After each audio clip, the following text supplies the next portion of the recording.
ب- بسم الله الرحمن الرحيم نحمده ونصلي على رسوله الكريم أما بعد.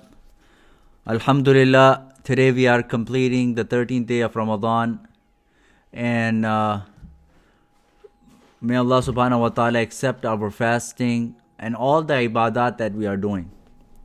We should understand the purpose of this fasting is لَعَلَّكُمْ تَتَّقُونَ, so that we can become pious. We need to bring this piety in ourselves.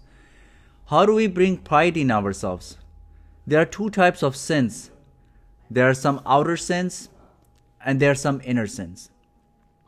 Just like we have an outer self and we have an inner self, in the same way we have a physical body and we have a soul.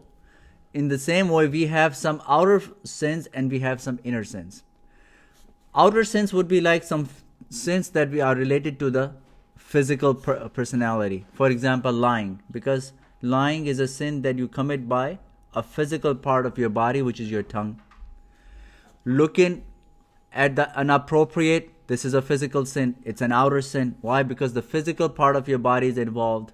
In the same way, we got the sins of the ears, we got the sins of the touch. So basically we have 5 senses.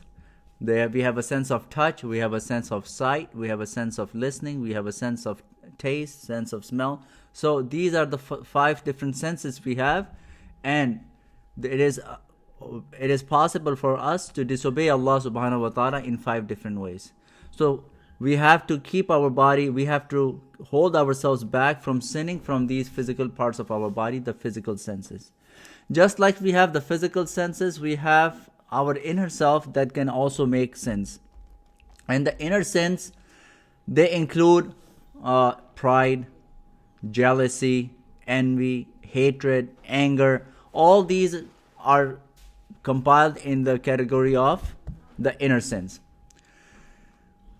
Some of the worst inner sins are 2. One is pride and one is jealousy. These are the 2 basic and the most dangerous inner sins. And these are the 2 sins that the shaitan had at the time when he was driven out of the Jannah, he was driven out of the closeness of Allah subhanahu wa ta'ala. The sins that caused him into that trouble, that put him in the trouble, was the pride and jealousy. He had a pride issue. He thought that, why should I prostrate in front of Adam alayhi salam? وَأَنَا خَيْرٌ مِّنْهُ, when I'm better than him. What is the reason? Why did he think I'm better than him? Because he said, خَلَقْتَنِي مِن نَارٍ وَخَلَقْتَهُ مِن طِينٍ, that you have created me from the fire and you have created him from the soil. And the quality of the soil is that if you put it in a high place, it's going to come down. And the quality of the fire is that if you lit from the bottom, it's going to go up. The fire is supposed to go up. The soil is supposed to come down. To who's better? Of course, the fire is better. So if I'm created with fire, so why do I prostrate? Why do I humble myself in front of someone who's made up of soil? So he had a pride. And then second problem he had was jealousy. He became jealous of Adam alayhi salam. And if you know the reality that before Adam alayhi salam was created, 2000 years before, who were the inhabitants of this place? The inhabitants of this world were jinnat. And they made so much fasad, they made so much corruption, they made so much chaos in this face of earth that Allah subhanahu wa ta'ala sent the malaika, chained them down, and Allah subhanahu wa ta'ala cleared this whole world from the jinnat. And then after 2000 years, when Allah subhanahu wa ta'ala said, Inni ja'ilun fil ardi khalifa, that I wish to make my representative on the face of earth, the angels, they said that you want to create somebody who's going to create a fasad, who's going to shed the blood, and who's going to make fights and conflicts. How did they know? Mufassirins say that they knew it because the same routine had taken place in the time when jinnat were the representatives of Allah subhanahu wa ta'ala. Or in other words, when the jinnat used to live in this world. And Iblis was saved. Why? Because he was very I should not say pious. He was a big worshipper, and he thought that if Allah subhanahu wa ta'ala again decides to populate this world, I would be the only one who would be able to become the representative of Allah subhanahu wa ta'ala. So when he saw that Adam alayhi salam is given the title of being the representative of Allah subhanahu wa ta'ala, he became very jealous of Adam. So pride and jealousy are the 2 major inner sins that shaitan had, and because of which he became the worst enemy of Adam alayhi salam, and he became the most rejected in the eyes of Allah subhanahu wa ta'ala. Now, because of these two, we also have a lot of inner sins, right? So these are the major inner sins. Pride, not everyone has. Pride, not everyone has. Why? Because in order for you to become proud of yourself, you have to have some qualities. Some people, they become proud of themselves because they know they have good education, they have good money or something. So people who are blessed with some of the blessings of Allah subhanahu wa ta'ala, they have a chance of becoming proud of themselves, or they can have pride issues. But the people who do not have such extraordinary gifts or extraordinary skills, they would not be proud of themselves, right? But jealousy is a problem which is more common than the pride. Anyone can be jealous of anyone, right? Because there is always people who's going to be better than you. There's always people who's going to be under you, and there's going to be people higher you. So if anytime you see people better than you in terms of money, in terms of qualities, in terms of education, there is a very likely chance that you're going to be jealous, right? And what do we do out of jealousy? Out of jealousy, we have hatred. We start hating people. We start backbiting people whom we are jealous with. We start saying bad things about them, true or false. We don't really care anymore, right? Why? Because we are jealous of themselves. We try to put them down. We see good quality of them. We don't want to praise them. हम किसी की तारीफ करते हुए जान जाती है. क्यों? We start thinking that if I praise him, if I say good words about him, it's going to give him that respect which he does not deserve, and I deserve it, right? If I help him out, he's going to go to a place which he does not deserve, and which I deserve, right? So, but our Hazrat Mufti Munir Sahib, he always says, your praising of someone or your helping of someone would not do anything. You should take this, he says, take this khannas out of you. You praising someone cannot give anybody respect. You helping someone cannot take him to the next level. Why? If that was the case, if you are able to give somebody respect, so you are able to give yourself more respect than others. If you are able to control something, that, for example, you think that respect comes from me because if I praise someone, that gives him a respect, then you are able to give respect to yourself more than anyone else. And in this world, now up until now, it has been proven many, many times. It's become a universal truth that nobody can give respect to themselves. Nobody can provide for themselves. So if you cannot do it for yourself, how can you give it for yourself? So you should be very humble in the eyes of Allah subhanahu wa ta'ala, that my saying of good words or my good actions, they cannot do any good to anyone else. They are only good so that Allah subhanahu wa ta'ala would be pleased out of those actions, right? अपने आप को बंदा नाकारा समझे कि मैं तो अपने आप को इज्जत नहीं दे सकता, किसी को क्या इज्जत दूंगा? मैं तो अपने हालात सही नहीं कर सका, इसकी हालात कैसे सही करूंगा? ठीक है ना? So there is no point of me being reluctant. I should not be reluctant in praising the qualities of people or making dua for them. A lot of people don't even make dua for certain people that they are jealous of. They think their duas is going to make such a big change that they are going to be deprived and the other person is going to gain all the goodness. That's not true. That's why Rasulullah sallallahu alaihi wasallam said, if you make a dua for someone, Allah subhanahu wa ta'ala would give the same thing to you before he gives it to them. Right? So that's why ulama say that the one treatment of jealousy is that if you are jealous of someone, make dua for them in abundance. What's going to happen when you make dua for someone, when they are not seeing you, it would bring love of them in your heart, and also Allah subhanahu wa ta'ala would bless you with the same qualities that you are making dua for in yourself. So that would be a good treatment for your jealousy.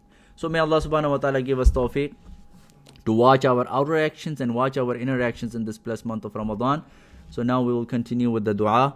بسم الله الرحمن الرحيم اللهم صل على محمد وآل محمد كما صليت على إبراهيم وآل إبراهيم وبارك على محمد وآل محمد كما باركت على إبراهيم وآل إبراهيم إنك حميد مجيد اللهم صل على محمد وعلى آل محمد كما صليت على إبراهيم وعلى آل إبراهيم وبارك على محمد وعلى آل محمد كما باركت على إبراهيم وعلى آل إبراهيم إنك حميد مجيد اللهم صل على محمد وعلى آل محمد كما صليت على إبراهيم وعلى آل إبراهيم إنك حميد مجيد اللهم بارك على محمد وعلى آل محمد كما كما باركت على إبراهيم وعلى آل إبراهيم إنك حميد مجيد. اللهم صل على محمد وعلى آل محمد كلما ذكره الذاكرون وكلما غفل عن ذكره الغافلون. اللهم صل على محمد كما هو أهله ومستحقه. اللهم صل على محمد وعلى آل محمد أفضل صلواتك عدد معلوماتك. اللهم صل على سيدنا محمد النبي الأمي وعلى كل نبي وملك وولي عدد الشفع والوتر وعدد كل كلماتك التامات المباركات. اللهم صل على محمد عبدك ونبيك ورسولك النبي الأمي وعلى آله وأزواجه وذريته وسلم عدد خلقك ورضا نفسك وزنة عرشك ومداد كلماتك. اللهم صل على محمد وعلى آل محمد صلاة دائمة بدوامك. اللهم يا رب محمد وآل محمد صل على محمد وآل محمد واجزي محمد صلى الله عليه وسلم ما هو أهله. اللهم صل على محمد النبي وأزواجه أمهات المؤمنين وذريته وأهل بيته كما صليت على إبراهيم إنك حميد مجيد. اللهم صل على سيدنا محمد الذي ملأت قلبه من جلالك وعينيه من جمالك فأصبح فرحا مسرورا مؤيدا منصورا. اللهم صل أبدا أفضل صلواتك على سيدنا عبدك ونبيك ورسولك محمد وآله وسلم عليه وتسليما كثيرا وزده شرفا وتكريما وأنزله المنزل المقرب عندك يوم القيامة.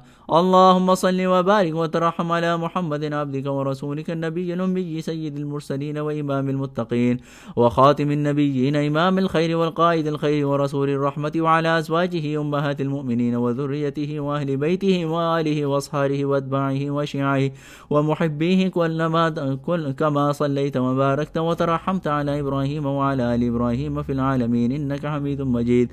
وصل وبارك وترحم علينا معهم فأفضل صلواتك وأزكى بركاتك كلما ذكرك الذاكرون وغفل عن ذكرك الغافلون عدد الشفع والوتر وعدد كلماتك التامات المباركات وعدد خلقك ورضا نفسك وزنة عرشك ومداد كلماتك صلاة دائمة بدوامك. اللهم ابعثهم يوم القيامة مقاما محمودا يغبطه به الأولون والآخرون وأنزله المقعد المقرب عندك يوم القيامة وتقبل شفاعته الكبرى وارفع درجته العليا وآته سؤلهم في الآخرة والأولى كما آتيت إبراهيم وموسى. اللهم اجعل في المصطفين محبته وفي المقربين مودته وفي العالين ذكره واجزه عنا ما هو أهله خير ما جزيت نبيا عن أمته واجزي الأنبياء كلهم خيرا. صلوات الله وصلوات المؤمنين على محمد النبي الأمي. السلام عليك أيها النبي ورحمة الله وبركاته ومغفرته رضوانه. اللهم أبلغه منا السلام واردد علينا منه السلام وأتبعه من أمته وذريته وما تقر به عينه يا رب العالمين. दुआ फरमा लीजिए। अल्लाहुम्मा सल्ली अला मुहम्मदिन नबील उम्मी व आलिहि वसल्लम तस्लीमा। या अल्लाह हमारी दुआओं को कबूल फरमा। या अल्लाह हमारी तमाम दिली मुरादों को पूरी फरमा। या अल्लाह जो हमारी जायज़ दिली मुरादें या अल्लाह सबकी या अल्लाह कबूल मंजूर फरमा। या अल्लाह हमारे गुनाहों को ख़त्म फरमा। या अल्लाह हमारे दिल दिमाग को पाकीज़ा फरमा गंदी सोचों से, बुरी सोचों से और या अल्लाह बुरे ख़यालात से या अल्लाह हिफाजत फरमा। शैतान और नफ्स के से या अल्लाह हमारी नस्लों की हिफाजत फरमा। या अल्लाह हमारी नेकियों को कबूल फरमा। या अल्लाह मज़ीद नेकियों की तौफ़ीक़ अता फरमा अपनी कुरान की तिलावत करने की, ज़िक्र व अज़कार करने की और या अल्लाह जितने खैर के काम हैं या अल्लाह उन सब की अल्लाह हमें तौफ़ीक़ अता फरमा।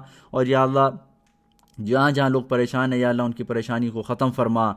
या अल्लाह जो लोग या अल्लाह दुनिया से रुखसत हो चुके हैं या अल्लाह उनकी बेहिसाब मग़फ़िरत फरमा।